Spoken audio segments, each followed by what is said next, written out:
This week on the show, we're looking at a quiet disappointment, feathers in odd places, Microsoft's one more thing, Kevin Hart rants, sequels, names, backstories, and more right here on the motherfucking JARcast.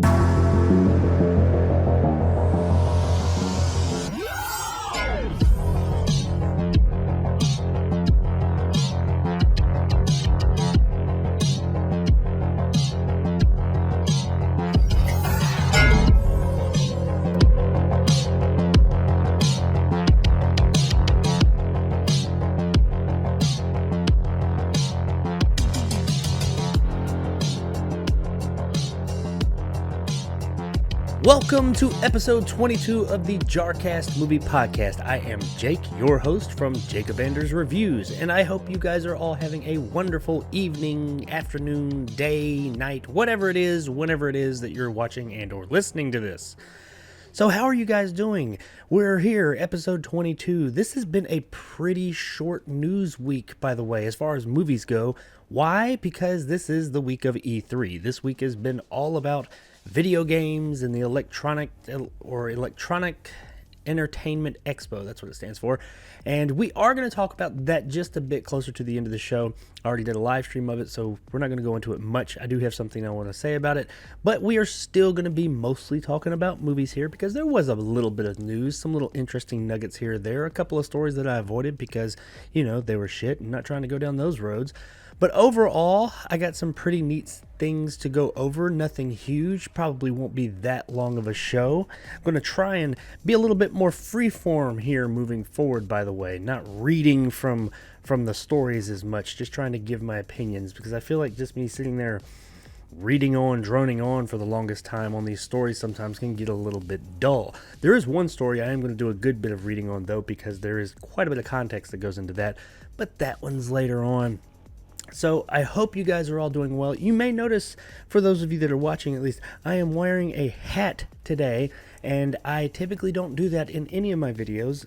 I have maybe on a live stream once or twice, but I typically don't wear a hat. I'm not a huge hat guy, but quite honestly, it's later than it usually is. I got a late start putting this all together and shooting tonight, and I honestly was kind of lazy, wasn't feeling it, and didn't feel like doing my hair or anything, and it was all jacked up, so I said, fuck it, I'm throwing a hat on, and I'm doing it. You're kind of lucky you got a show at this point. But no, I put all this work in, I'm fucking recording this shit. Even if only one person watches it, I don't care. But I hope you guys are enjoying your week. I did recently, real quick before we get started, start a Patreon recently. I think I already said that, but I started a Patreon.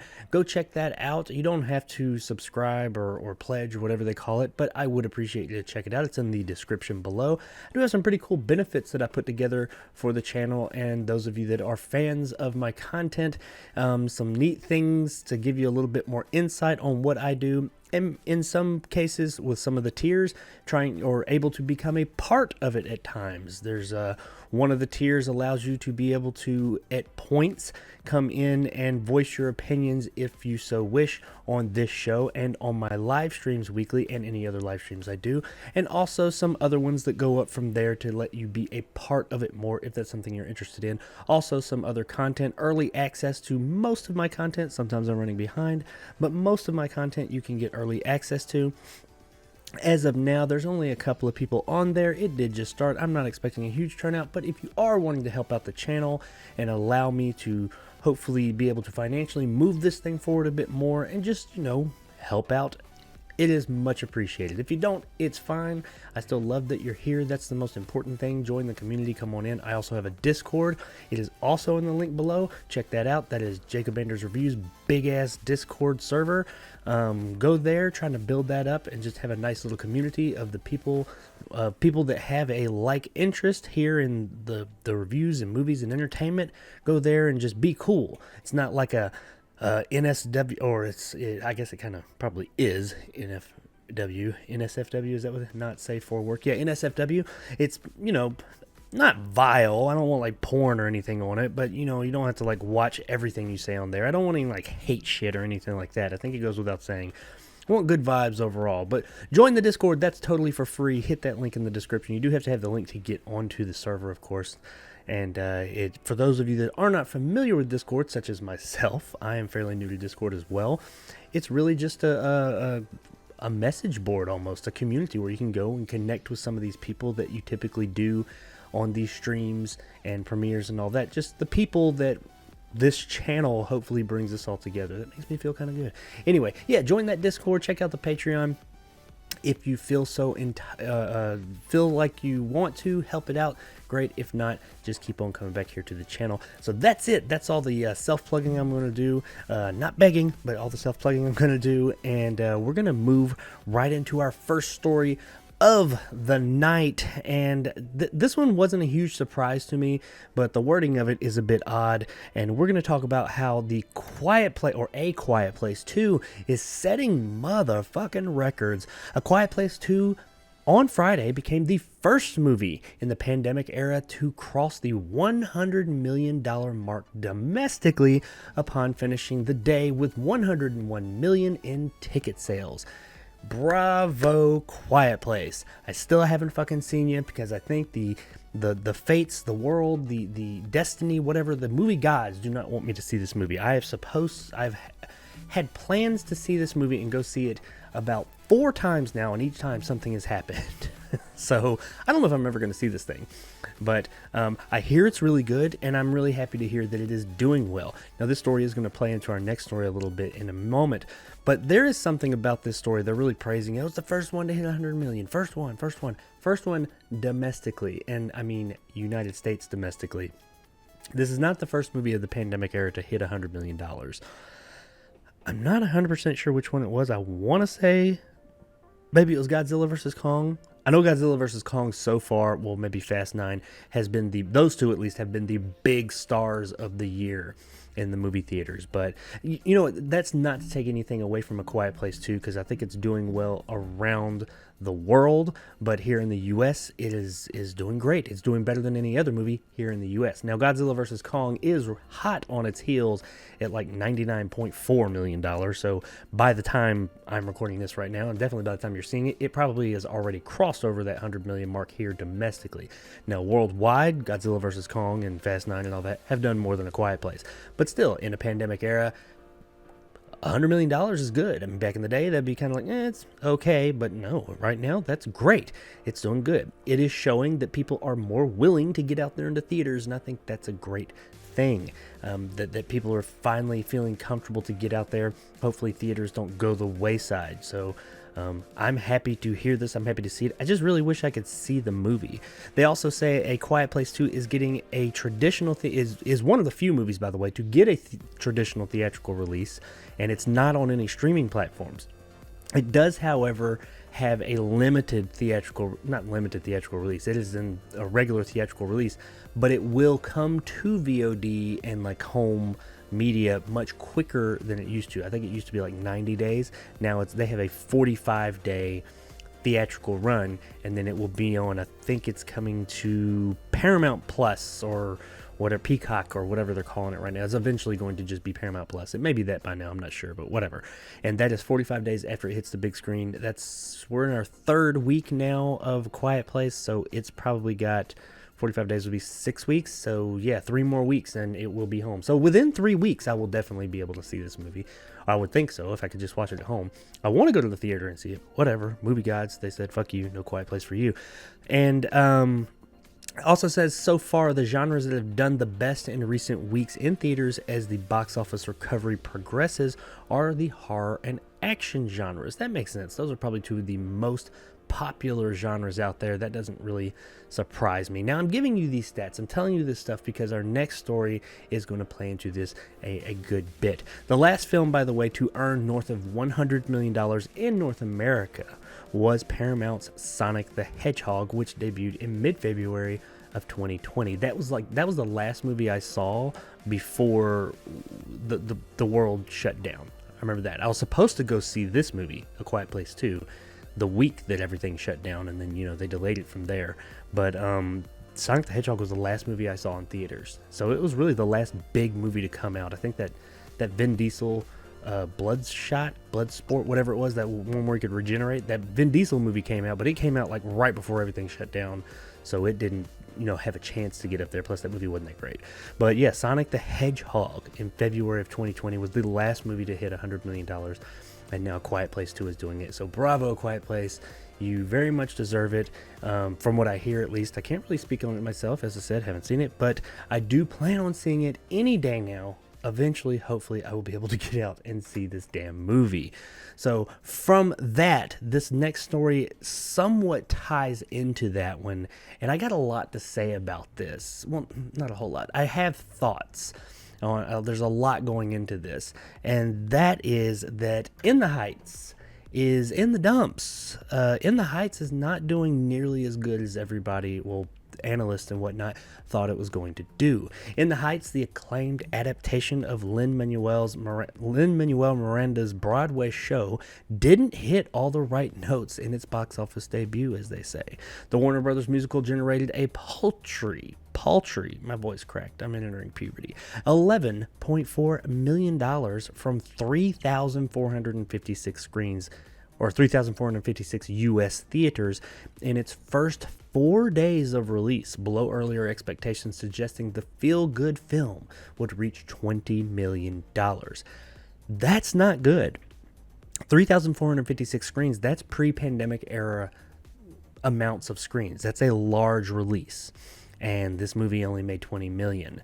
And that's damn. In a surprise defeat, Paramount's A Quiet Place Part 2 returned to the number one spot in its third week. I remember leading up to this past weekend, everybody was saying, oh yeah, they assumed, everyone was saying, In the Heights, it's so great, it's going to be number one, it's going to beat out, it's going to kill A Quiet Place, it's going to kill it. And then as the weekend went on, they were like, well, maybe kill it's a bit much, it's it's going to beat it, but it'll be close. And then by like the last day, they were like, I mean, it'll be really, really close. They might come out neck and neck, and then all of a sudden it's like, never mind.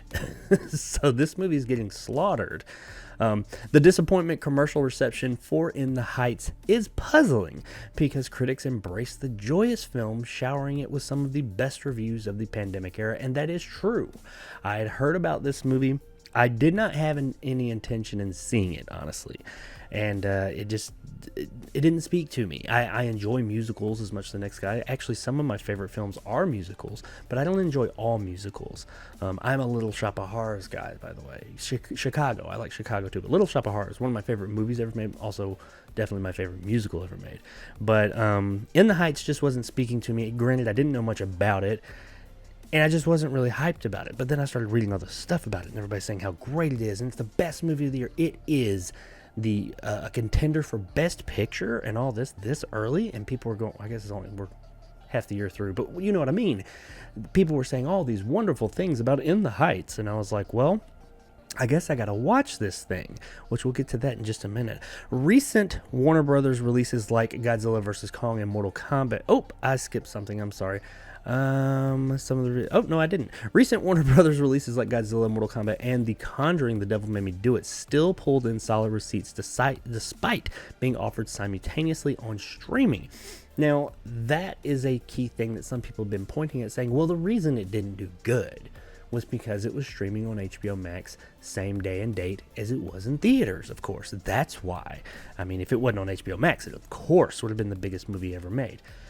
But like this article says, Godzilla vs. Kong was on HBO Max. It still is from day one. Mortal Kombat, day one. The Conjuring, Devil Made Me Do It, day one. These movies were all on the same platform as In the Heights, and they were still successful in theaters. So you can't point the finger at the fact that it's on HBO Max and say that's why this movie didn't do well. Box office analysts believe In the Heights can...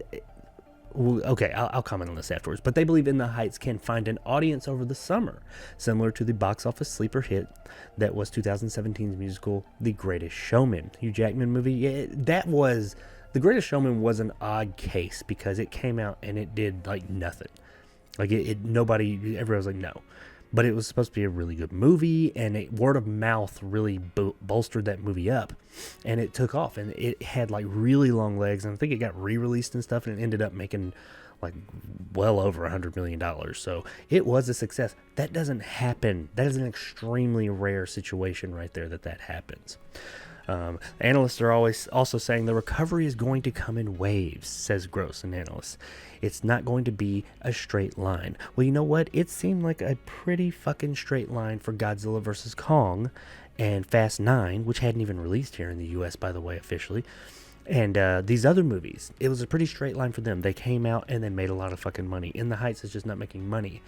And if it's not this whole streaming thing, and if all these people are saying it's so great, and people just aren't going to see the movie, but they are going to see these other movies, you have to go with what does that leave you with? That leaves you with people don't want to see this movie as a whole. If they did, they would go see it. They've proven that with these other movies. So I know that this is a hot take. This is something else some people don't want to hear. In the Heights, let me give, I have not reviewed the film as yet, and I can say what I have, and admittedly, let me give a caveat here real quick. I've not finished the film. I watched half of it, and that's not what I do. I typically watch a movie from beginning to end from the get-go, like the first time. I mean, I might watch half of it at a second viewing or something, but first time I watch a film, I watch it from beginning to end, nonstop. I turned this movie off halfway through, and when this story came out at the beginning of this week, there were lots of things that started circulating about it, and lots of people saying why it wasn't doing well. And of course, in the world we live in this era, people were throwing out all kinds of reasons, some of which I just don't agree with. Me watching this movie, I didn't think anything of it in particular as far as any of those bullshit reasons that people are saying. I think you guys know what I'm talking about.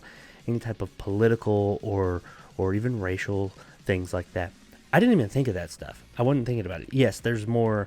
The movie, from what I saw of it, at least the first half, does center more around Latin characters in New York City. I mean, they're all American. We're all Americans. I mean, that's how I look at people. So I guess maybe I'm not the person to really comment on that. I see everyone as American regardless of what their skin color is if they live here. But anyway, they are of Latin descent, if you will. And apparently that's become a narrative that people aren't going to see this movie because of that. I don't think that's, me myself, I don't think that's accurate. That is not why I turned the movie off. I turned off In the Heights because it didn't grab me. I turned off In the Heights because I was bored. I watched this movie. I had heard about, like all these other movie reviewers that I follow and that I speak with and I know, I was hearing them say how great this movie was. It was so wonderful. And I was like, well, I got, this is what, maybe I missed this one, so I need to watch it. I went to watch it. I sat down Thursday, Friday night, whatever it was, to sit down and watch this film. I did watch it on HBO Max, and it just didn't do it. I was watching it, and I was like, okay, and I like musicals. I was like, okay, maybe this will be like a Chicago or a Little Shop of Horrors or something like that it was really going to grab me. It had some really catchy tunes. It just didn't. Or at least the first half of it didn't. I am going to finish the film over the course of the next couple of days and probably do a review. But I know it'll be late. But it just didn't have it. It was well made. The movie looks great. It's got great choreography. Technically it's fine. I mean, it looks really good. There's some really big dance scenes and all the sequences that look really good, but it just didn't grab me. It did not hold my attention. I was watching it and I just wasn't invested in it whatsoever. I think from what I could tell that it was going for, it has a good message about dreams and all that, but it doesn't change the fact that if it has a great message and it looks good, I still was not, I didn't care. I was just watching it like, what is going, okay, moving on. None of the songs were catchy. I could not tell you what any of the songs were at this point. Now, maybe after that halfway point, it just like soars after that and becomes like this fantastic film everybody's talking about. But even at that point, if half the movie is just kind of and the other half is good, that's a problem. Now, I doubt that it's just going to take off from there for me, but we'll see. I am going to finish the film. But that's my point. I was not surprised when I saw this because the movie just, I mean, I got to say it, the movie wasn't good, in my opinion, from what I've seen of it so far. But for me to turn off a movie is saying something. I started watching this film and then I was just like, it's It's not doing it for me. I'm not saying it's not good for somebody. I mean, these people that say they liked it, I guess there was something in it that they enjoyed, and that's great. Good for you. I'm happy that you get joy from it. It wasn't like, and when I say it wasn't good, I don't mean it was like a shit show, like it was terrible, like a really bad movie. It just didn't do it for me. It just was, I was bored. And I enjoy movies like that a lot of the times, but this one just wasn't it. And I gotta say, from my perspective, that's why In the Heights is not doing well in theaters, because people aren't interested in seeing it. And that's I mean, okay, great. Critics and reviewers, even I'm one of them, are saying that it's great. They are. How many times have we seen a divide between critics and audiences? Critics are saying, "Oh, it's so great." Audiences clearly aren't that interested. At least this week. Who knows? Maybe it'll have long legs. Maybe it will pull a Greatest Showman. But I don't see it. But I've been wrong more times than I've been right, probably. So who knows? We'll revisit it. If this movie comes up and ends up just being a huge smash success financially and just killing it, and everybody loves it, I will come on this podcast or somewhere else and say, hey, I was wrong. Look at me. And if the movie ends up being great after that halfway point and I was wrong, I'll say, hey, I was wrong about, the movie being just totally boring because it picked up, but the first half still was. Anyway, that's the story really, is that it was a big disappointment. I'm not going to get into all this shit that people were saying about, because they did. They started going real far reaching instead of saying the movie just, people didn't want to see it. That's why it only made $11 million. In 3,500 screens. That's why it made $11 million. They were trying to come up with other reasons as to why people aren't going to see it, for political and racial reasons. And I hate that our world's in that place where it goes there, man. I mean, sometimes people don't want to see something just because they don't want to see it. And that's okay. I mean, that's fine. But anyway, that's In the Heights. If you loved it, great. Let me know in the comments below. Let's all be respectful. I'm not saying there's anything wrong with it. As far as if you loved it, wonderful. For me, though, it just didn't do it for me. Now, while In the Heights didn't do it for me, there was a movie later last year that did do it for me and a lot of people, surprisingly enough. I saw the trailer for this movie before it came out, and I thought, that's not going to be good. But surprisingly enough, it was. And what movie is that? That would be Greenland. Greenland was a Gerard Butler, Earth destruction apocalyptic movie where a giant meteor is coming down and going to wipe out all life on Earth, and they have to get to this special bunker to save him and his family. I figured this was going to be, what was that movie he was in? Geostorm, I think. I figured it was going to be another Geostorm or something like that. Pretty throwaway and just bad. That movie just wasn't good. But surprisingly enough, I watched it when it came out and it was really good. For whatever reason, I meant to do a review on it and I never got around to it. But either way, it was a really good, I was really entertained by it. It wasn't like high art or anything, but it did its job. It knew what it was and it did it. And that was really great. I was really happy to see that this movie was just, it was just entertaining. That's what it was supposed to do, and that's what it did. And apparently a lot of other people liked it because of what it did and how well it did. The Greenland sequel is in pre-production with all the major players returning. Surprisingly enough, I mean, even though I thought it was good, I didn't think we were going to get a sequel. It looks like in a continuation of the story, the Garrity family, which I guess that's Gerard Butler's family in the movie, who survive a near extinction level event when an interstellar comet hits Earth, must leave the safety of the Greenland bunker and embark on a perilous journey across the decimated frozen wasteland of Europe to find a new home. By the way, if you haven't seen Greenland, I kind of just ruined it for you, but you probably saw that coming. But sorry, spoiler alert. Greenland Migration is what it will be called. Principal photography is scheduled for 2022. They're in pre-production right now. They haven't started shooting, but they will next year at some point. It says that Greenland defied global box office expectations when it debuted last summer to robust box office numbers amidst worldwide lockdowns and limited theater capacity. This was one of those movies that came out in the summer when everything was shut down. This one came out during the lockdown. It was like at the very end of summer. But like this was truly a success story because while it didn't make $1 billion or anything, people went and saw this movie, and this was back when we was in legit lockdown. You guys remember that? It wasn't too long ago. But like legit lockdown, this movie came out. It was the one that said, fuck it, we're going to do it. And they went and came out, and it did well. Now, did it do well because it was the only thing out there? I don't know, but it did well nonetheless. The film launched at the #1 spot theatrically in over 26 countries, and the film topped the rental features VOD list on both Apple and Google Play at the premium retail price. Now that's more interesting that it topped the VOD list all around, because theaters, yes, one could say, well, nothing else was coming out. Nothing else was out in theaters, so this was the only thing, so that's why it was #1. You notice we don't get numbers as to what it made. I could probably look them up, but that's, people could make that argument. But as far as being #1 on VOD was booming, and it still is, but was booming this past summer, because that's what movies we were getting, that's where they were coming. And people like to say, oh, no movies came out in 2020 because of the pandemic. No, there's a shit ton of movies that came out. A lot of big, huge movies that usually go straight to theaters didn't come out. A lot of movies that were going to theaters that were a bit smaller but still bigger movies did go to VOD. But there were shit tons of movies that still came out. Check my channel. I reviewed a lot of them. Just because a movie's not, the next event or a Marvel movie doesn't mean it's not a movie and not a good movie. There were actually some really good movies that came out. So VOD was how people were consuming all of their media, all of their new movies. That's where they were coming out. And this one was #1. So that does say something, that people actually did like this movie.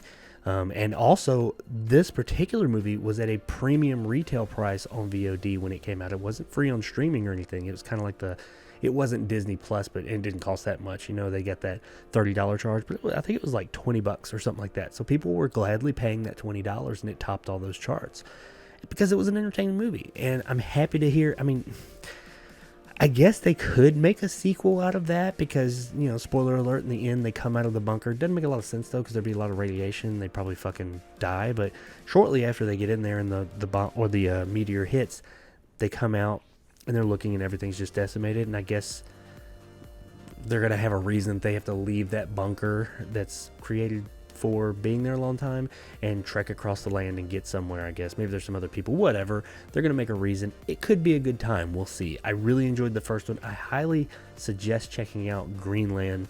It doesn't look like from the trailers it would be good. It looks very generic, but it actually is really entertaining, and hopefully this sequel will be as well. Speaking of sequels, though, but sequels that we knew we were getting, Aquaman 2 has finally got its name. Yes, I know, we were all waiting there with bated breath. Aquaman 2 is going to be called Aquaman and the Lost Kingdom. According to a social media post from director James Wan, Aquaman 2 is officially called Aquaman and the Lost Kingdom. While we don't know the story of the Lost Kingdom, we do know that there will be some people from the original film joining Momoa in the new feature. Amber Heard has been very vocal with her excitement about returning to the Aquaman franchise. I'm not even going to touch the whole Amber Heard thing, but she's going to be in it. Let's just leave it at that and move on. And it's assumed that Yahya Abdul-Mateen II will be returning as the villainous Black Manta. Okay, I hope I said that guy's name right. It looks like it. If I butchered, my bad, man. I'm terrible with names. Aquaman The Lost Kingdom is expected to arrive in theaters December 16th, 2022. So damn, that movie's still a year away. I thought they had already shot it. I guess they are making it right now. Okay. So yeah, they're in the middle of making that one right now. They're filming it now. For whatever reason, I thought they had already shot it. But hey, Aquaman and the Lost Kingdom, which is weird because Aquaman lives in Atlantis, which isn't Atlantis the Lost Kingdom? Is that not, is there another Lost Kingdom? I guess there could be. Who knows? It's underwater. I wonder what the Lost Kingdom is, and I do wonder if Black Manta will come back. I hope he does. I like the character of Black Manta, and I thought he was a bit underused. Not underused, but it was kind of like an origin story for him as well. And just kind of like letting you know who that character is. I hope he comes back as the main villain in Aquaman 2. I think that would be cool because he was a really neat character. And when you see the comic version of him, you look at it and you're like, that's going to be a goofy-ass character with them big-ass eyes and everything. But no, he was done. The Mateen the second guy, Abdul Mateen, he did a really good job as that. I really enjoyed that character, and that one of the best scenes in the movie, besides of course the batshit insane riding seahorses and sharks underwater battle at the end, was the battle that Aquaman and Black Manta had in that, I think it was Greece or something like that, where he's like shooting the buildings and all that. That was an awesome scene. I kind of want to watch Aquaman now, but yeah, that's all there is really to it. It got a name, so I mean, hey, we're moving that much closer. It's still about a year and a half away before we see it, but I really enjoyed 2018's Aquaman, and I'm surprised it took them this long, considering how because that movie made over $1 billion, so I'm really surprised it took them this long to get a sequel out. Yeah, I know the pandemic happened and everything, but I figured since it came out in 2018, they would have been working on that thing, like filming it in 2019, because that movie made so much money. But whatever, they probably didn't expect an Aquaman movie to be that popular and make that much money. I never did. I was really surprised. If nothing else, I was surprised that movie wasn't a teetotal shit show. And James Wan's back. He's on board. He's directing, and I really, really think James Wan is a great director. He's one of the unsung heroes, if you will. I mean, the guy makes great movies, and when he's part of a franchise and leaves it, you can definitely tell. Look at The Conjuring 3. Yes, that James Wan is the one who made The Conjuring 1 and 2. He did not make The Conjuring 3, and you see how that one turned out. Not awful, but not great either. So, yeah, we got our name for Aquaman 2 right there, and I guess we're going to be going down and looking for Lost Kingdoms and seeing what's going on there, and Aquaman will hopefully be fighting Black Manta, I guess. I don't know. We'll see. Okay, so with all that out of the way, this is the story I was telling you about that is going to have a little bit more reading to it, that I am going to read a bit more of the actual original story so that you can fully understand everything that's going on in it. I wouldn't be able to like paraphrase all of this. I mean, I could, but I don't think it would have the same gravity. Now, this story, it deals with a possible negative a negative subject, but it's not in a negative way. I think this is a very positive thing. I think it's a good thing, and I really applaud this person for saying it. And I am going to stray away from going negative with it, because I don't want to do that. And I just, like I said quite a few shows back, I just don't want anything to do with the negative stuff. I want to get away from it. I almost didn't do this story because of what it deals with, but I just felt after reading it, I was like, yes, this I want to get this out to. I know I don't have a huge following with this podcast, but I want as many people to hear about this as possible. And I think it's great that this person said this very famous person said this and wasn't scared. I think more people need to take this type of stance. And who am I talking about when I say this person? And who's so great? Well, I'm talking about Kevin Hart and how he has said, fuck off. But hang on a minute. Let me put some context to it. In an interview with the Sunday Times ahead of the Netflix debut of his new film, Fatherhood, Kevin Hart railed against cancel culture and said it has led to a loss of freedom in comedy because many comics feel censored by thinking that things you will say will come back to bite you on the ass. I absolutely agree, but it gets so much better. Let's go on. Let's read more of what Kevin's got to say here. And this is in his words, by the way. And real quick, a little bit more context. Kevin Hart he was canceled, I guess you could say. He survived, but if you remember back a few years ago, he was supposed to host the Oscars. I can't remember which year it was. And some tweets from his past came up of something he said. It wasn't anything like, I didn't, because in the name of comedy, I didn't think it was that bad, but there was some stuff that came up that people said were insensitive, and he got huge backlash, and he actually walked away from it. He said, "All right, fine, I'm just not going to do this," and he stepped away from the Oscars, and he eventually issued somewhat of an apology. I say somewhat in a positive way. I don't think he. And we'll get to in this story, I think he makes a great point of why all these apologies and everything are, or at least the way they're being done, are not always okay. But he did say, hey, sorry if you were offended by it, but people said it took him an unusually long time to do it. But let's hear what he's got to say with it, because a lot of what he has to say here really connected with me, and I think more people need to look at things from this type of perspective, or at least a similar perspective, and be more open to things. This is, as I said, in his words. If people want to pull up stuff, go back to the same tweets of old, go ahead. There's nothing I can do.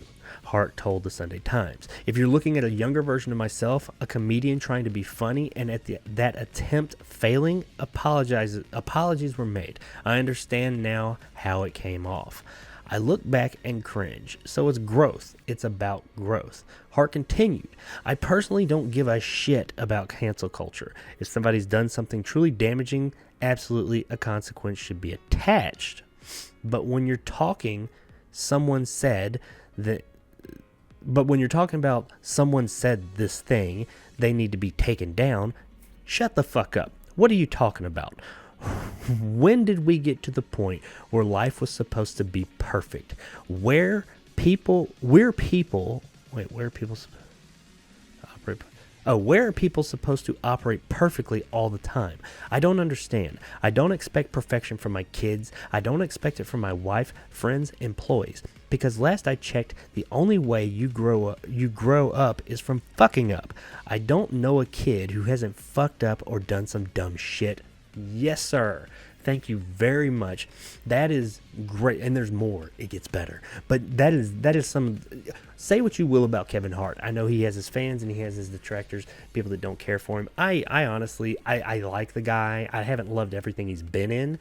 And he does run that risk sometimes of playing Kevin Hart and just becoming kind of like Kevin James did, or Adam Sandler, or Melissa McCarthy, where it's no longer funny. The shtick is the same. It's the same character in every movie. But I think the guy has talent, and as long as he can keep it fresh, I think he'll do well. But like I said, I haven't loved everything he's been in, but I do enjoy him overall. And I don't hate him or anything. Like when he got cast in the new Borderlands movie, I wasn't like, oh my God, Kevin Hart. But, whatever. Have your opinion about the guy's work as much as you want. I usually listen, regardless if you like him or not. Speaking on his own cancellation, Hart said he is never bothered whenever his controversial material resurfaces in present-day context and leads to people trying to cancel him for it. If you allow it to have an effect on you, it will. Personally, that's not how I operate, the comedian said. I understand people are human. Everyone can change. Hart added, I love this how he puts it here. This is great, and it is something that really made me say, not that I thought that way, but when he said that, I was like, yeah, man, you're right. Hart added, it's like jail. People get locked up so they can be taught a lesson. When they get out, they're supposed to be better. But if you come out and people go, I'm not giving you a job because you were in jail, then what the fuck did I go to jail for? That was my punishment. How do you not give those people a shot? They're saying that all life should be over because of a mistake. Your life should end and there should be no opportunity to change. What are you talking about, and who are you to make that decision? If it wasn't so late and my kid was asleep, I would give a huge round of applause because I agree with pretty much everything he said there. It is bullshit, this cancel culture stuff that we've got going on. I'm not going to go too deep into it, but anyone who's watched this show or knows anything about me knows how I feel about it. Canceling people, not even people that have been convicted. Most people that get canceled have not even been proven that they, beyond the shadow of a doubt, that they did these things. I'm not saying all of them haven't. Definitely some of them haven't. Looked at Harvey Weinstein, definitely did. And some of the people that have been accused of these things, they did too. But most of these cases, if you look at them, they never go anywhere. It starts with someone saying, this person did this thing. And then the person will say, no, I didn't. But everybody believes whoever said it first. They believe the person that makes the accusation. And now all of a sudden this person's life is ruined. Now let's say that the person did do some of these things. Did bad things. I mean, I do believe that there is a point where some things are like so bad, but who's the judge of that? I mean, I can sit here and say, maybe my threshold is anything dealing with kids. If you did something terrible to kids, then no, you don't deserve anything. You don't deserve life. You don't deserve whatever. But this person over here might be more forgiving when it comes to that and say, yeah, that's terrible and you shouldn't do it, but I think that people deserve a shot with it. See, who is the judge and jury on this? There's the problem. Everybody is right now. The culture as a whole. And I do believe that when people have served their time, they've done their penance, if they did something wrong, then they should be allowed another shot. It should be said, okay, you've done your time, you've done your service for what you did. But no, the world is so black and white, and I don't mean in a racial way, but they're black and white in the way they see things, polar, if you will. And if you do something, your life is done. You're over. I truly believe a lot of these people that do this cancel culture shit like this, that if they had their way, and you may say that's a bit much, Jake, you're saying too much. I don't think so. If they had their way when it comes to some of these people, they would have them drug out into an alley and shot in the back of the fucking head.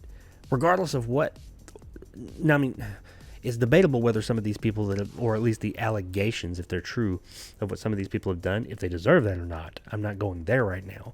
But these allegations that people get are very wide and broad. People get canceled for all kinds of stuff because someone made a tweet that some people may think is insensitive or offensive, and it might not even be that bad of a thing really in the grand scheme of things. I mean, some things that are said years ago, yeah, they're bad. Thankfully, there's nothing of me online or really anywhere. I don't think I've ever said anything too offensive. I'm sure I've offended somebody at some point in time. Hell, I probably offended people on this channel, but I've never said something like really, truly damning because I don't think that way. I don't think.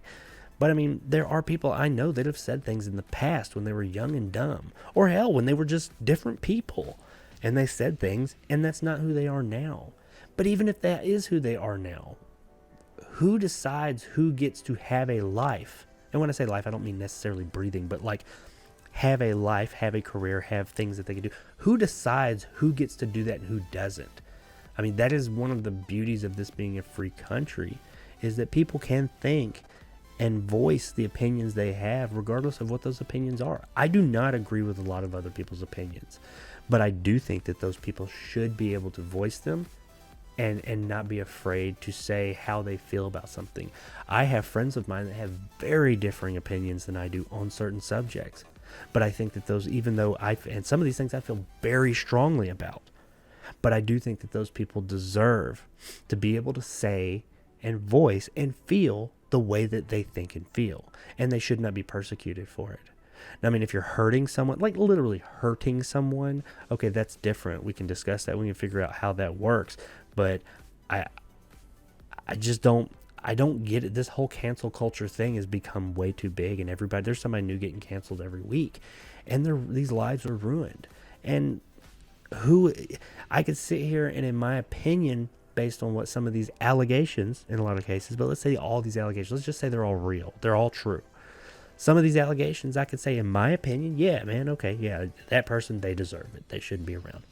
But who's to say what you or this person over here, that person, they may have a different threshold. They may think, I mean, that seems like a bit much. Yeah, something should happen, but then we should let them go on. So my point is, we all have a differing opinion on what should be done. So who's making the decision? The hive mind. And unfortunately, the hive mind, this cancel culture army or whatever, these types of groups, they typically go to the extreme. That's the thing. They do. They just want these people wiped off the face of the earth. And I mean, this article doesn't mention it, but in a lot of these cases, it's just allegations. I've mentioned that a bunch of times. Anyway, I'm not going to get much deeper into it. I could go on forever. Anybody who's listened to my channel for a while will know that I can. I don't like to get political, but this particular thing, cancel culture, I feel very strongly about it. No political agenda, no racial, none of that. I feel strongly about it because I feel like it's a violation of freedoms. And I feel like that people are there's wrongdoing. There's people that are being wronged and taken advantage of. And it's hard to say who, I mean, because, you know, there's been people that have been taken off jobs. And we could say, oh, it's just a movie. That's their fucking job, okay? There's people that have lost jobs that I've reported on here that I said, it's just been alleged that they did this. You know, it hasn't been proven. And this person, now that's gone. And I mean, it might come out that those people did do these things, and that's fucked up. That's wrong. But I don't think that they should lose all of this because of an allegation. It should be because, I mean, if we are going to cancel people like that, it should be because they're convicted, not in the public court, but in an actual court. Like, they should be convicted, not based on allegations. But you know what? Like I said a moment ago, I could go on forever. I will stop right there and not go any further because that rabbit hole can get real fucking deep. From there, let's jump into something a little bit more, once again, with these type of deeper stories, I like to jump into more of a palate cleanser after that. So let's jump into something a little bit more fun, and that would be with the upcoming Jurassic World Dominion and how it's getting some feathers, everybody. I'm sure all of you have heard the whole thing about how, like when I was a kid, dinosaurs were reptiles. They were scales and lizard-like, That's what a dinosaur was. But apparently, in the past 20, 30, whatever years, we've come to find that, there is at least a possibility, or they definitely did, I'm not sure. Dinosaurs, at least some of them, had feathers. They were based, they were based more on like birds instead of reptiles. And they had feathers. So this leaves Jurassic Park in a spot because Jurassic Park's been around since 1993. Back then we thought, oh yeah, they're all lizards. Now though, they're wanting to change that, but they're still, how do you do that continuity-wise? Let's jump in and see. One of the first images released from Jurassic World Dominion, which is the new Jurassic World movie, by the way, that's coming at some point, yesterday, features a feathered velociraptor, as you can see in the picture. There, everything's backwards. However, these aren't dinosaurs from the Jurassic Park, Jurassic World theme parks. Instead, the image comes from the Dominion's opening flashback that takes us back 65 million years to see dinosaurs with pure DNA in their natural habitat. I've heard of this scene, and apparently this whole thing will be premiering at the beginning of Fast 9 when it gets here in the U.S., and you're going to be able to see this whole like preview of the movie there. I think there's like a bootleg of it online or something on YouTube even I heard about, but I'm not going to watch that. I'd rather see like the pretty version. I'm not going to go see Fast 9 again because I had already seen a pre-screening of it. But hopefully by that point it'll be online so I can actually see it. But yeah, we're going to see feathered velociraptors in that thing because this 65 million years ago thing, it has like a T-Rex and one of the other dinosaurs. We're going to see them in their natural habitat, and apparently, or what their original versions, and apparently the DNA that they used, how I think in the original one they said they used frog DNA to kind of like fill in the gaps and make the dinosaurs. That was why they look like had scales and like more reptile-like, because they used frog DNA instead of bird DNA. So I guess some of these ones that take place nowadays during the rest of the movie are going to have feathers as well. I don't know how they're going to explain that though. By showing these dinosaurs in the opening sequence, it gives dinosaur lovers the accurate representation of these prehistoric creatures that they've wanted to see in movies for a long time. I mean, really? Does it? I don't know. I mean, I was cool with the lizard ones. It's a fantasy movie. It doesn't have to be 100% accurate. Anyway, it also allows the filmmakers to continue with the dinosaurs that fans love from the Jurassic Park and Jurassic World franchises. By the way, apparently the T-Rex that's been in all the Jurassic movies is the same one. It's been a while since I've seen all the Jurassic Park movies, but I swear that thing died at one point. Didn't it get killed in the third one? Or one of them did? Oh, I don't know. It's been the same T-Rex. And apparently this movie is going to show its origin 65 million years ago and how a mosquito like sucked its blood and that's the mosquito that they got to make that T-Rex in the original one. That's what I read at least. I'm pretty sure that fucker died at some point. Could be wrong. I think they even named it Rexy or something like that. Jurassic World Dominion arrives in theaters exactly 1 year from today on June 10th, 2022. Not 1 year from today. This was 5 or 6 days ago that this story came out, but it's coming out about a year from now. So they're going to have feathers. I do wonder, continuity-wise, how are they going to say that the ones nowadays, because I was curious about, well, how are they going to explain that? And I read that, it's because they use the frog DNA instead of the bird DNA, so that's why they look more reptilian. Okay, that makes sense. I was like, all right, how scientifically accurate that is, I don't know, but it's a Jurassic Park movie. I'm okay with it. It's a good enough excuse. It's a good enough reason for me to say, okay, that's why they didn't have feathers. Cool. I'm cool with it. But I'm assuming, because Dominion, after the last movie, if I remember correctly, which was a terrible movie, by the way, was it Lost Kingdom? My God, that movie was bad. But I like Jurassic World, though. All the dinosaurs escaped out into the world, and that's what this one's supposed to be about, I think. is that now they're out in the world, in the wild, if you will. So but that would still mean that all of these dinosaurs were the genetically created dinosaurs that went out into the world. And at best, even though I'm not even going to get into, because I have read the original book, I'm not even going to get into the whole thing about how they're not supposed to be able to procreate, but life finds a way. They found a way. Maybe the feathered ones will be offspring of those, but that doesn't really make any sense because the original's DNA still had that reptilian DNA in it, so it should create I don't know what they're doing. That's where I'm worried about, or I'm curious about, is how I get how they're going to explain it in the scenes that take place 65 million years ago. Actually, I think that's pretty neat that they show them like that there, and then here they're different and they explain it that way. I was like, okay, cool, they got a plan. But then it says that they're going to have them in the present day as well, these feathered raptors, like this guy right here. I don't have a problem with the feathered raptors, or the feathered dinosaurs. That doesn't bother me. It's just, how are they going to explain it? Or are they just going to have feathers all of a sudden, and we're just going to accept it? I mean, honestly, if that's the case, okay, whatever. But I mean, they made a story about it, so I'm going to question it. If they hadn't made a story about it, I would probably just be like, hey, that raptor's got feathers, moving on. But now they made a story about it, so I'm going to think about it more. Maybe I'm thinking into it too much. Either way, we're going to get to see an extended opening sequence in the next few weeks when it finally comes out. I believe June 25th is when Fast 9 comes out, and that is when this extended sequence will come out, which I'm sure will make its way to YouTube as well after the film premieres. And we'll get an idea of how these feathered raptors look in motion, or feathered dinosaurs. I don't know if it's just the raptors or if it's dinosaurs in general. But we're going to see some feathers on dinosaurs, and that's coming soon. What do you think? You cool with the feathered dinosaurs? You want your dinosaurs full-on Godzilla reptilian? Let me know in the comments below, I guess. Yeah, because it's really not that big of a deal.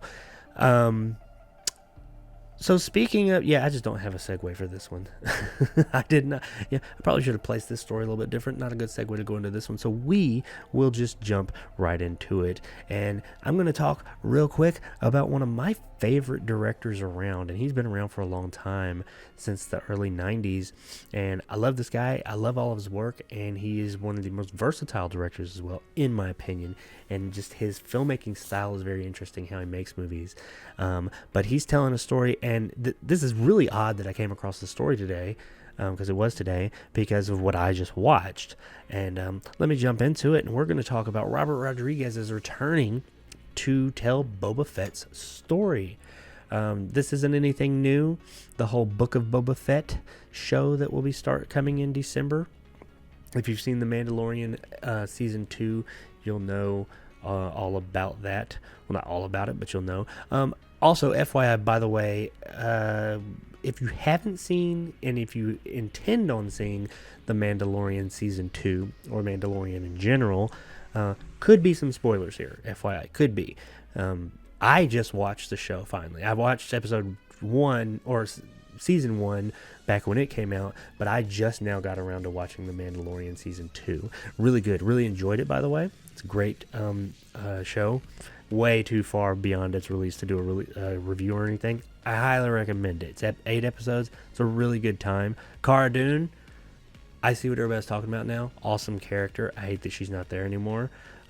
Regardless of what anybody's leanings or what they think about anybody, not only was she a great character, she was a great representation of role model. Everybody's always talking about representation for like women, and not like pencil thin women and all that. And I thought that character was a great representation and role model, and someone to look up to for females, as a strong female protagonist who wasn't your average looking, not ugly by any means, but she was more normal looking, if you will.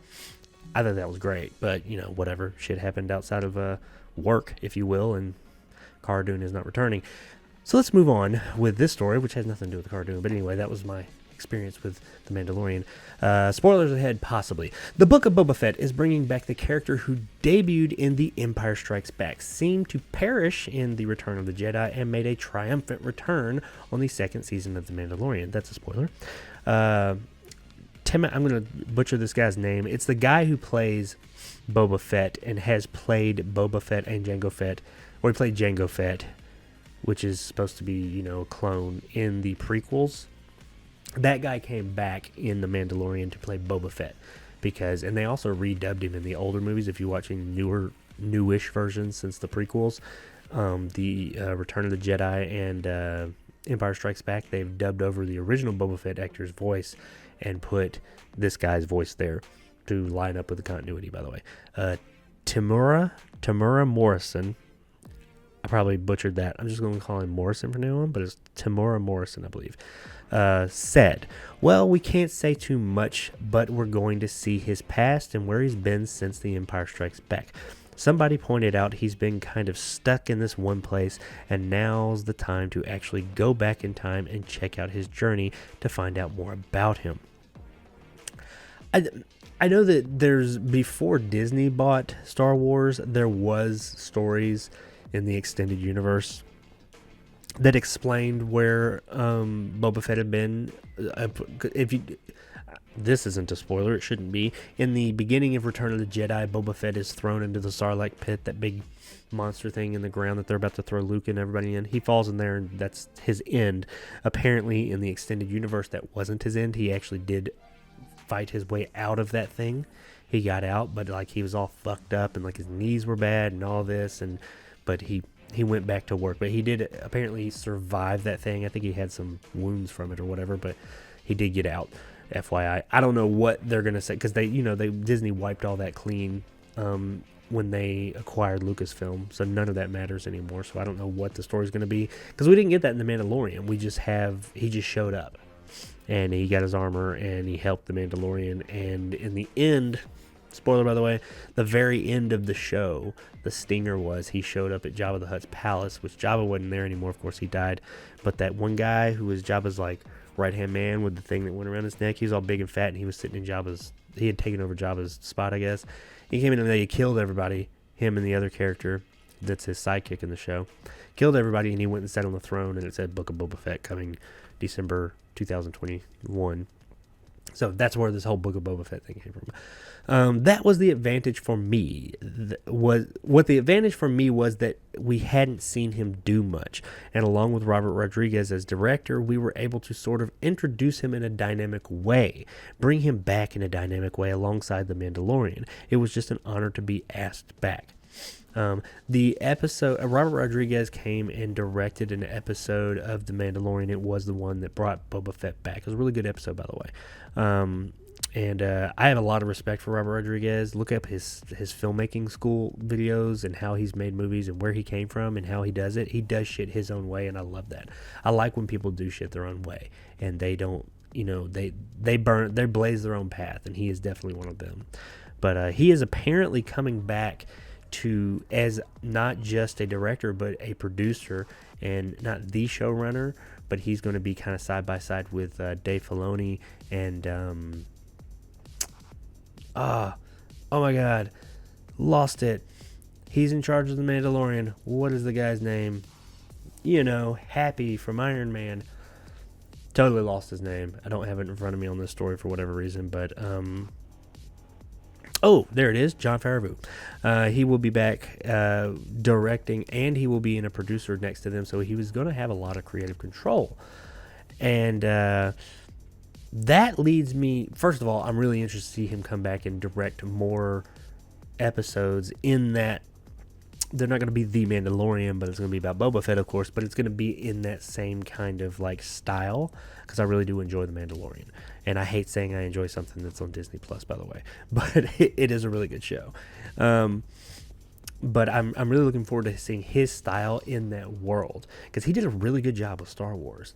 And since he is going to have a whole, according to them, in their words, a whole lot of creative control over the direction of the series, makes me wonder if he does this and it's a success, because it sounds like he came back. He came and directed this one episode, because the Mandalorian episodes are always directed by more famous directors typically, and it was a really big success. So they said, hey, come back and do a show, a spin-off show for a little bit, even if it's a limited show, and we're going to give you more control. So then he comes and does that. If that's really successful, where do we go from there? Could we possibly see Robert Rodriguez directing a full-on Star Wars movie? Because that would be awesome. if he puts the same amount, if he puts his style on the movie like he did with these shows, or with the one. In all honesty, we've only gotten one episode from the guy, but it was great. It was a really good episode. And I mean, look at something like Alita Battle Angel. He made that. The guy is very diverse. He's made Sin City. He made Alita Battle Angel. He's made Desperado, El Mariachi, Once Upon a Time in Mexico, the Spy Kids movies. He's very diverse in his films. He doesn't get pigeonholed. He has a style, that's for sure. But he is very diverse. And I'd really love, and admittedly because I am a big fan of his, I would really love to see what a Robert Rodriguez helmed Star Wars movie would be like. However, he has always kind of operated outside of the norm and outside of that studio. He's been involved with studios, of course. Once you get big enough in Hollywood, you just got to be. But he's always kind of played by his own rules. And Disney is not that company. Disney is like, you operate by Disney rules. Now, The Mandalorian is a little bit different because that show has been so big and so popular that Jon Favreau and Dave Filoni have been able to be like, look, we're doing our thing. You guys worry about that shit show that is the other Star Wars stuff and like your Marvel stuff right now because you got a lot going on there and it's all fucked up. We're good. And I think Disney kind of leaves them alone at this point because, you know, Mandalorian's been fire. So I do wonder, it would be like a catch-22. I want to see the guy do something because I really like his work, but I don't want him to get stuck in the Disney machine and like it suck his soul dry. I don't know. Maybe we'll see more. That's all pure speculation at this point, but it does seem like they're escalating things, saying, okay, we gave you a little bit, here's a little bit more, let's see what you do. Okay, do good with that, let's see what you do from there. We'll see. Who knows? Directing a Star Wars movie is a big deal, though. Well, it used to be. I don't know about those last three. Since then, reputation's definitely been tarnished a bit. But The Mandalorian still has a great reputation, and it is a well-earned reputation. And even if, like me, you're not a fan of Disney Plus, The Mandalorian is absolutely worth checking out. And the Book of Boba Fett will arrive on Disney Plus sometime in December 2022. Oh, in December 2022. I was incorrect. I thought it said December 2021. Whoops. Is that accurate?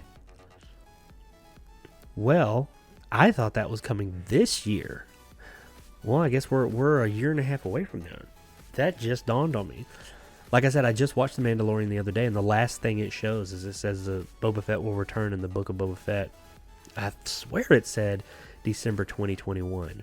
But I guess it's December 2022. So, yeah, we got a little bit longer than I initially thought to watch or to wait for Boba Fett and Robert Rodriguez's return to Star Wars. So, they got a whole lot more time to fuck up a bunch of more shit before he gets in there. So, anyway, that's The Mandalorian. That's Boba Fett. Robert Rodriguez coming in. Let me know what you guys think about that. Now, that's the last bit of movie news I've got this week. But I do have one more story, and this is more of an opinionated side, just kind of my take. There is one thing to announce, I guess, for this, and it does concern E3 that's going on right now. But a lot of the big shows happened over the weekend. That would be Square Enix, Take-Two. Well, I think that was during the week, actually, but like EA and Gearbox, of course, Microsoft. Nintendo's doing a thing, but it's not specifically there at E3. I'm forgetting some. I don't have them right in front of me, but you know, all the big video game companies, and it's not just video games, by the way. E3 is always talking about video games, but there's other electronics and stuff going on at this expo. But seeing as how it's all virtual, it's mainly just video games and video game companies right now. It's kind of de-evolved into that. But they did actually do a press conference, but they don't call it press conference anymore. They call it a game showcase now. And Microsoft had a whole lot riding on this show. I did a live stream of their live stream. Or it wasn't actually a live stream, it was a premiere, it was pre-recorded. But mine was a live stream Sunday of their showcase. And I liked it. I thought it was a very solid showcase. They did what they do. The narrative has been for the longest time, and I hate this narrative, but I get where it comes from. Xbox has no games. Xbox has no games. That's fucking stupid. Xbox does have games. Xbox is lacking, not totally lacking, but in comparison, because they're comparing PlayStation and Xbox, it is lacking in comparison well rated, or quality, I guess, as many quality first-party exclusives. In other words, games made by Xbox or made by Microsoft and only on the Xbox. Like, hey, you can only play this game on here. It has exclusives, and it did last generation.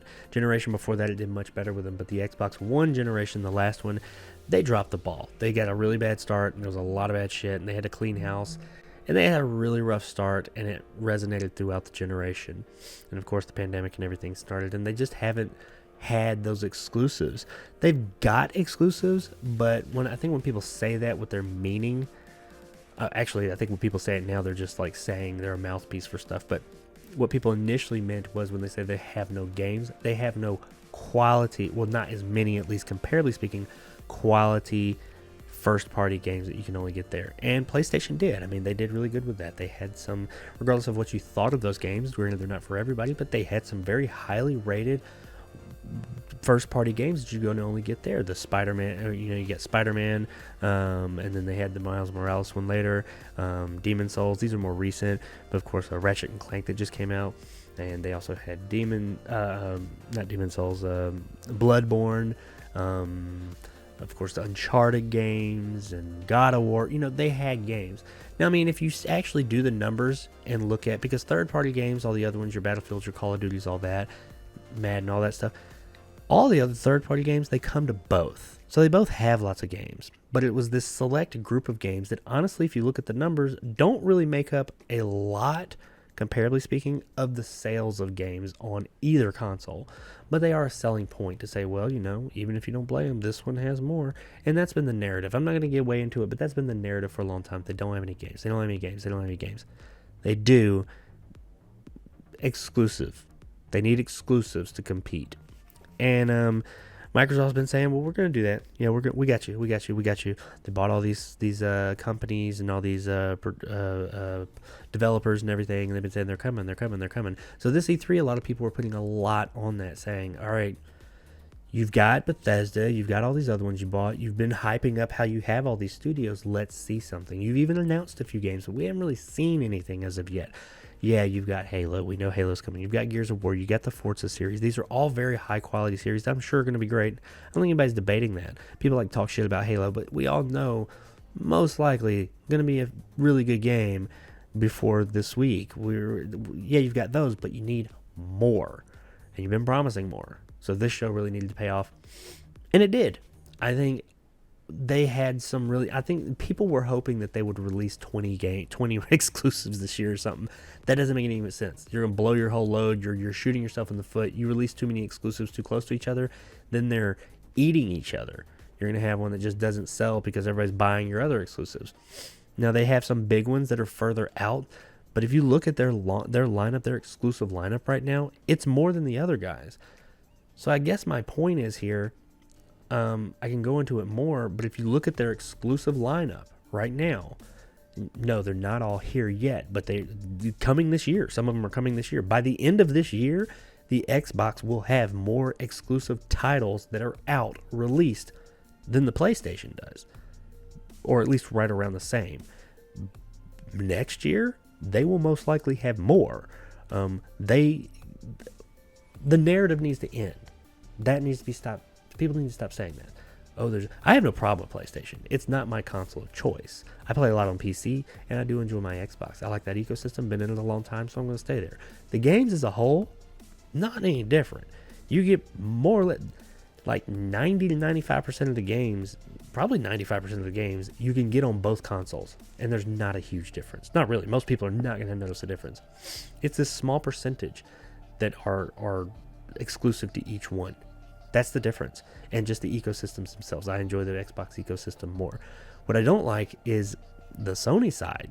And not all Sony people. I know plenty of people that are fans of Sony. Like I consider myself a fan of the Xbox. There's PlayStation fans out there that are fine. They're good people. But there's some. This is one of the most toxic groups of people I've ever seen in my life. There's toxic Xbox fans as well, for sure. But this console war shit, Jesus Christ, I'm in my fucking 40s. I do not give a fuck who's winning and selling more of this or that and all that shit. It's ridiculous. These are fucking man children. and women children, because females do it as well. These are grown-ass children running around white knighting for a fucking company that gives no shits about you. I mean, at the end of the day, just go. If you don't like Microsoft or Xbox or whatever, then don't fucking play your game. Who cares what they're doing? If you don't like PlayStation, like you have some type of vitriol toward, just don't play it. Play yours. Who gives a fuck?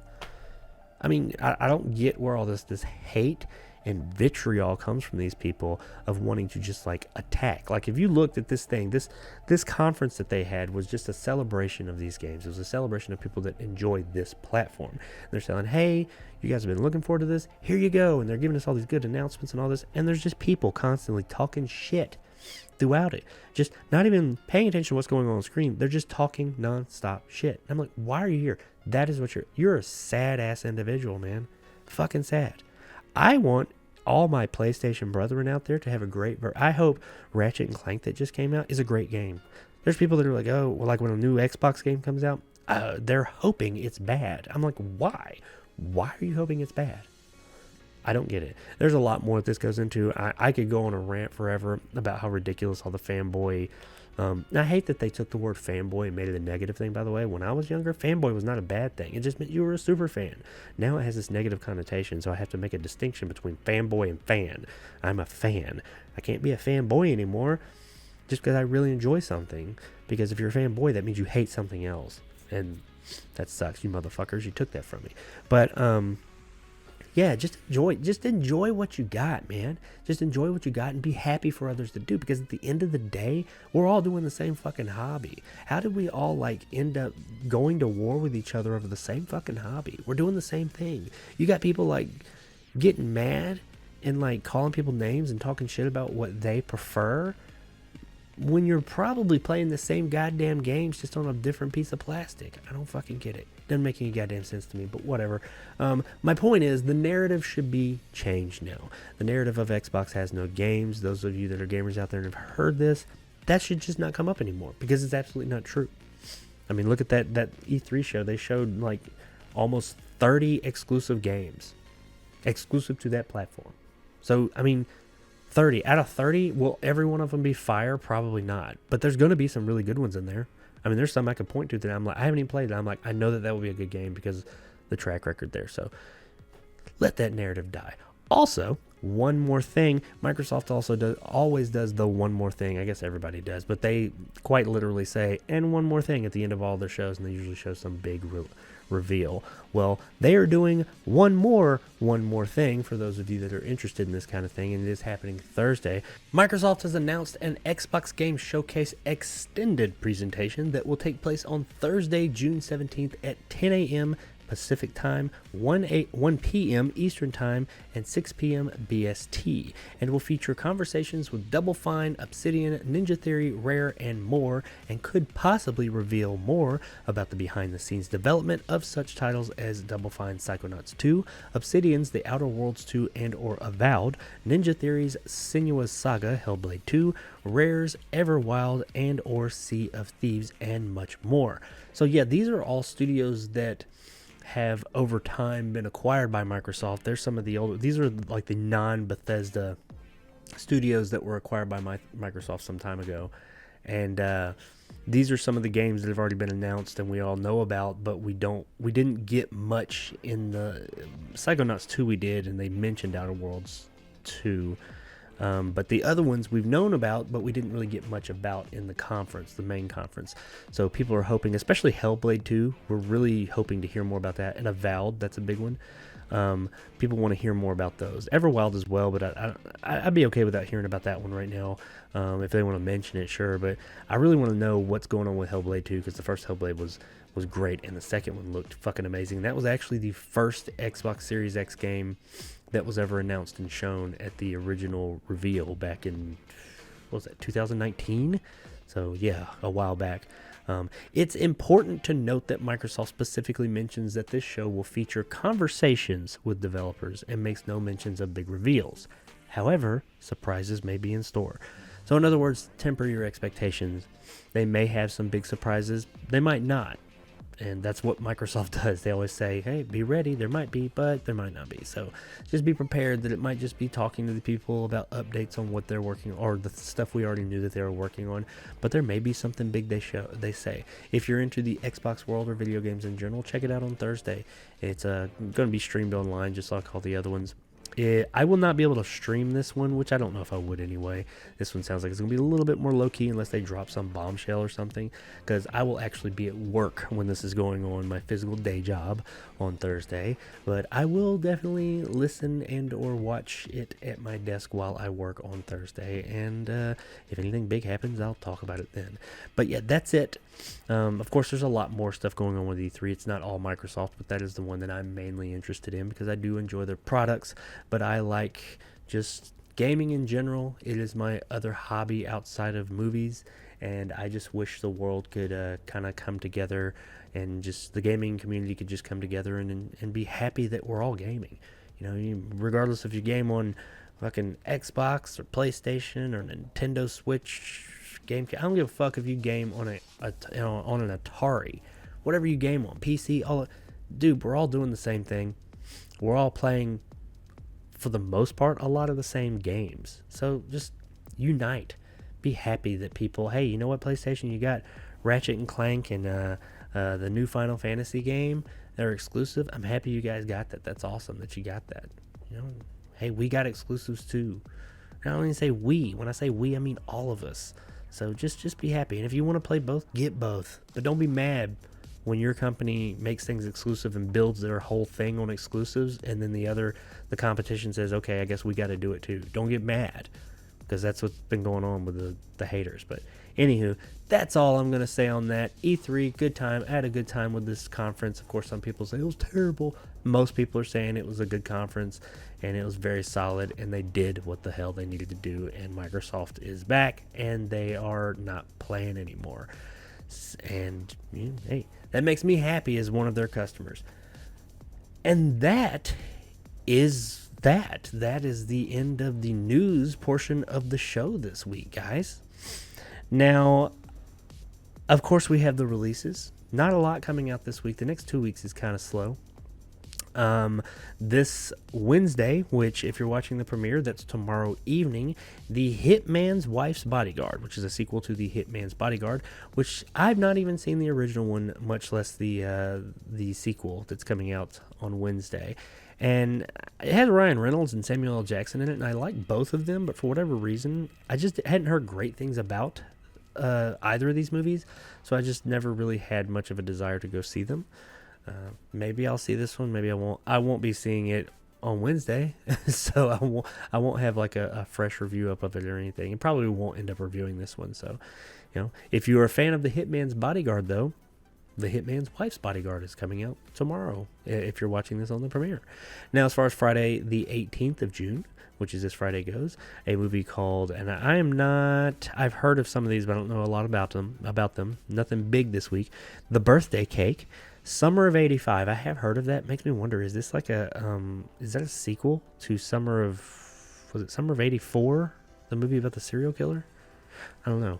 The Serpent, the Sparks Brothers. That is one I have heard about. Somebody big is involved with that one. And Siberia. These are all coming out on the 18th. As I said, nothing big. That doesn't mean they're not good. It's just nothing like big, well-known movies. Now, I'm going to skip forward just a little bit. We all know next week there's hardly anything coming out because there's probably the biggest movie of this year, Fast 9, is coming out. And that movie is coming out here in the U.S. next week. And just look forward to not much else coming out and a lot of Fast 9 news next week. I've already reported on Fast 9 quite a bit, so I probably won't report on those stories much. And I've already seen it and done a review because I had a fairly early screener. But for all of you that haven't seen it, hey, if you're a fan of the Fast and Furious franchise, I absolutely recommend going and checking it out. For fans of especially the later Fast movies, the crazy over-the-top ones, like with The Rock and all that, it's in line with those. I had a good time with it. Check your brain at the door, have a good time, stuff a bunch of fucking popcorn in your mouth.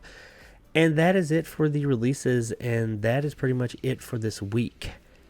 Now, I do have one trailer I wanted to look at this week. I wasn't going to do any trailers. I was going to have a shorter show this week, but right there at the 11th hour, this trailer, it apparently came out a few days ago, but I wasn't aware of it. I saw this trailer and I wanted to watch it, and I said, you know what, I'll watch that on the stream. We'll check it out. And that would be a trailer for R.L. Stine's Fear Street. Now, I did do a teaser trailer of this series a few weeks back, I guess it was, maybe a couple of months back. It's been a little while, but I did do a little teaser trailer. They have an actual trailer of the films. It is 3 movies in whole that will be released in, I think, every week for 3 weeks straight in July, I believe it is. We'll find out here in a minute. But there are the adult, of course, we all know R.L. Stine as the Goosebumps guy. This is his adult horror series of books that is apparently super graphic, super adult, and super gory, according to what I've read. I am not familiar with this series. But what I was reading, I liked, and this is going to hopefully give us an idea of what to expect from Fear Street. So, without any further ado, let's throw the headphones on here real quick and jump right into this thing and see what R.L. Stine's Fear Street is all about.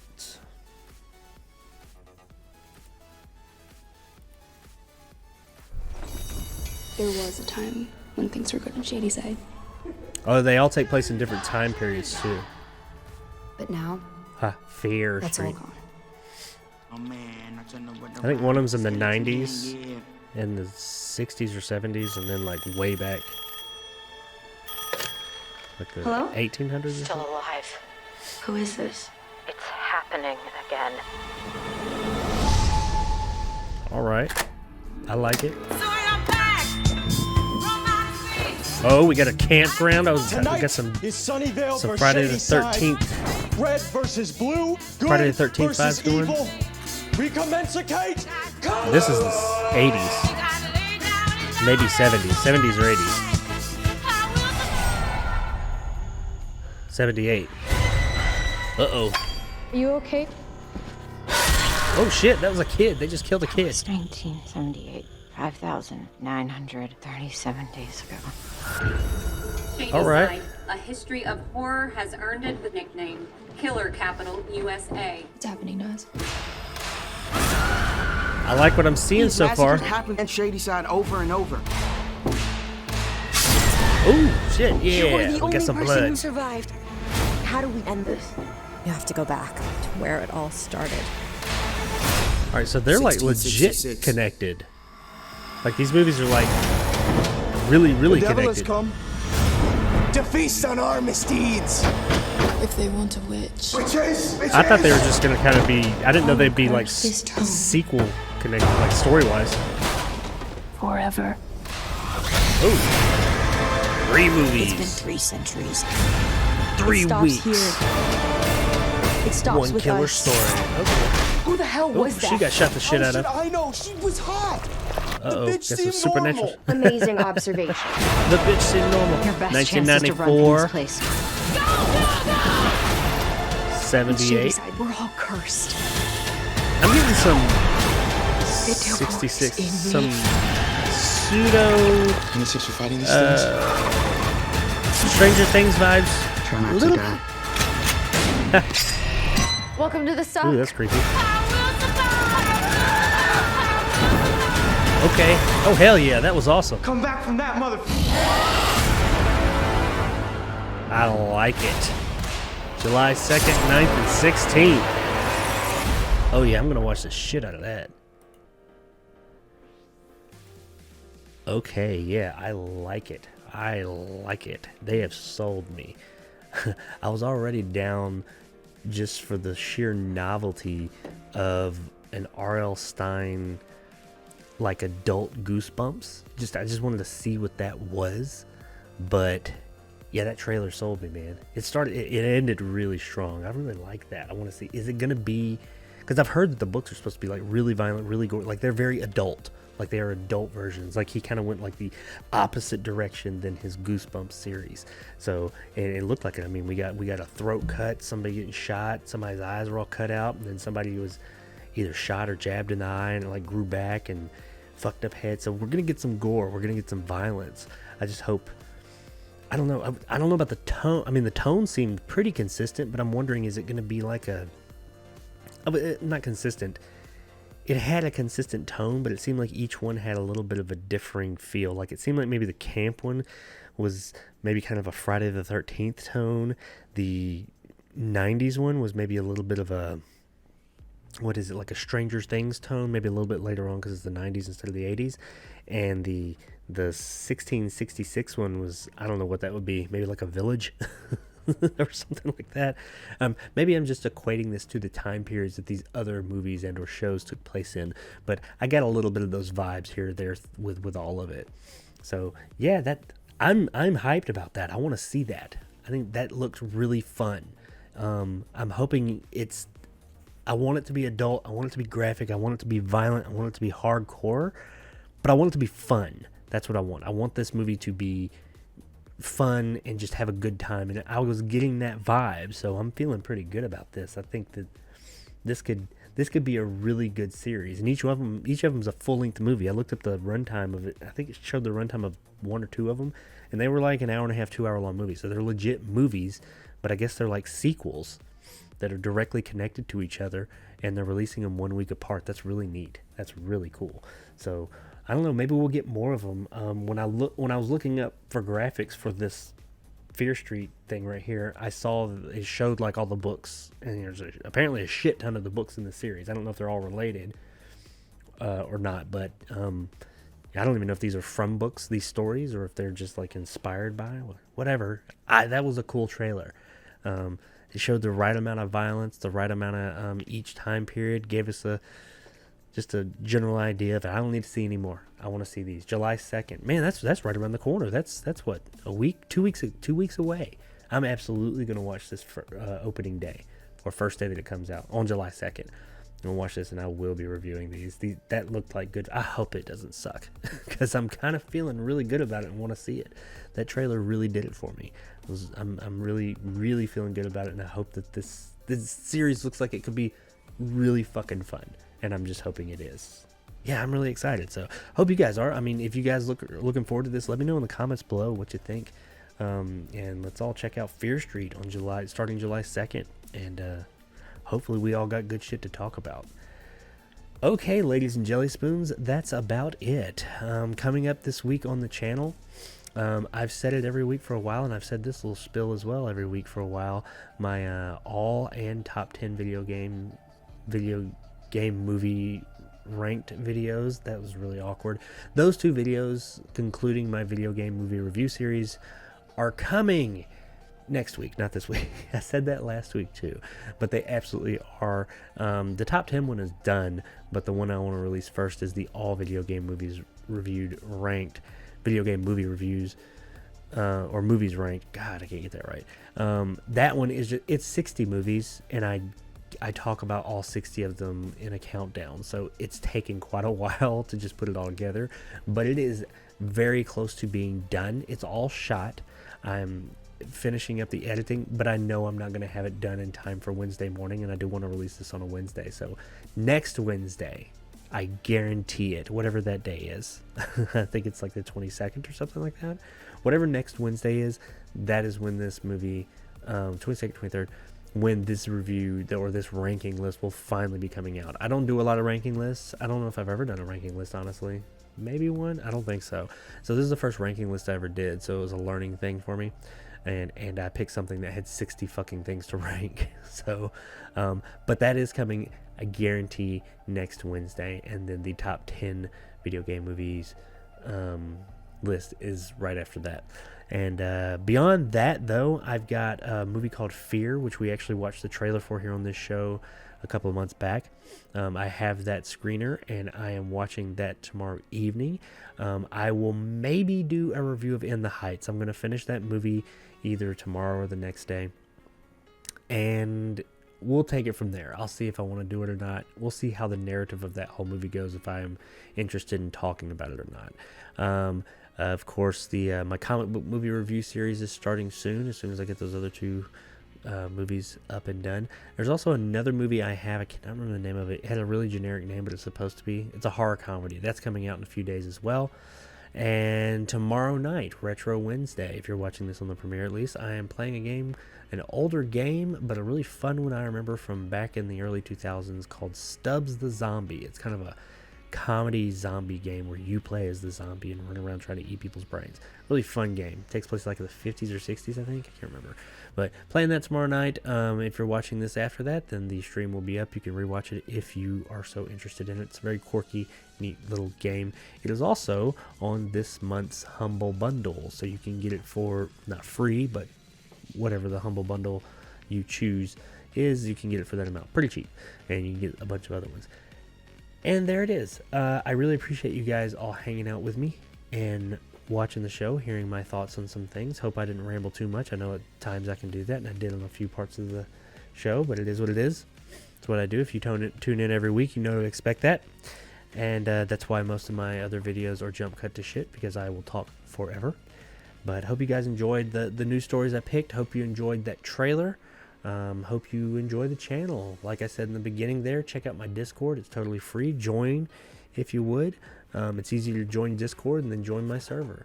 And let's all talk and just, have a good time. The few people that are in there now seem like they're having a pretty good time. I like to see the good conversations. I just want to see more of them.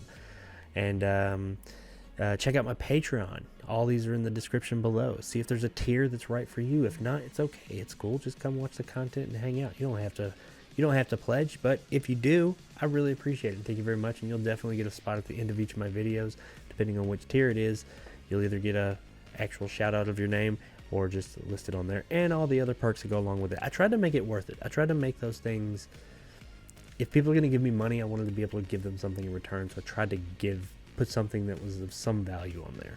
I guess it depends on the person whether it's that valuable or not. But yeah, check that out. I'd appreciate it, and just see if you see something you like, and check out my channel. Releasing videos every Monday, or Tuesday we do the show. Wednesday we do the live stream and a video. Friday we do a video. Sunday a video. I have content coming out almost every day, which I can't believe I still do that. But lots of big changes coming to my channel and my brand in the coming months. I don't want to talk too much about them yet. I know I've said that a few times, but there is some stuff coming relatively soon. Beyond that, though, guys, I really do appreciate anybody who made it this far. I appreciate all of you that are watching and or listening to this. If you want the podcast in audio form and you're not already listening to it in that form, then check out all major podcasting providers, and it is up on there. Jacob Anders Reviews or JARcast, movie podcast. Search any of that, you should find it. If you are listening to the audio version, you prefer the video version, check out my YouTube channel, Jacob Anders Reviews, and this goes live every Tuesday evening at 9 o'clock Central Time, and you can watch the premiere and engage with all of us in the chat as we watch it and listen to my dumbass ramble on for a while like I am right now. And yeah, that's it. As I said, I really appreciate all you guys hanging out, coming and seeing my little show that I put together. Means the world to me, and I'll see you guys hopefully tomorrow night as we play Stubbs the Zombie. Peace. Can't believe I just said fucking peace. How fucking cliched is that?